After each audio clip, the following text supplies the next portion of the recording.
বাংলাদেশের টেকনাফ সীমান্তের নাফ নদীর মোহনায় মিয়ানমার থেকে ছোড়া গুলিবর্ষণের জেরে সেন্ট মার্টিনের নৌ রুটে যোগাযোগ বন্ধ রয়েছে। গত ৮ দিন ধরে ট্রলার, স্পিডবোট সহ সকল ধরনের নৌযান চলাচল বন্ধ থাকায় দ্বীপে খাদ্যসহ নিত্যপণ্য সামগ্রীর সংকট দেখা দিয়েছে। কক্সবাজার প্রতিনিধি তথ্য ও ছবিতে মাসুম আলিসার প্রতিবেদন। নাফ নদীর মোহনায় মিয়ানমার থেকে ছোড়া গুলিবর্ষণের জেরে টেকনাফ সেন্ট মার্টিন রুটে ট্রলার, স্পিডবোট সহ সকল ধরনের নৌযান চলাচল বন্ধ রয়েছে। সেন্ট মার্টিন ইউনিয়ন পরিষদের চেয়ারম্যান মুজিবুর রহমান জানান, ৮ দিন ধরে নৌযান চলাচল বন্ধ রয়েছে, যাতায়াত করা যাচ্ছে না, ফলে খাদ্য সংকটের আশঙ্কা তৈরি হচ্ছে।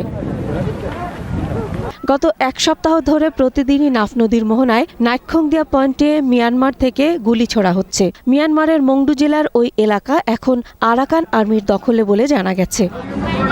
টেকনাফ সেন্ট মার্টিন নৌ রুটে চলাচলকারী ট্রলার লক্ষ্য করে বারবার গুলি ছুড়েছে মিয়ানমারের ওপার থেকে।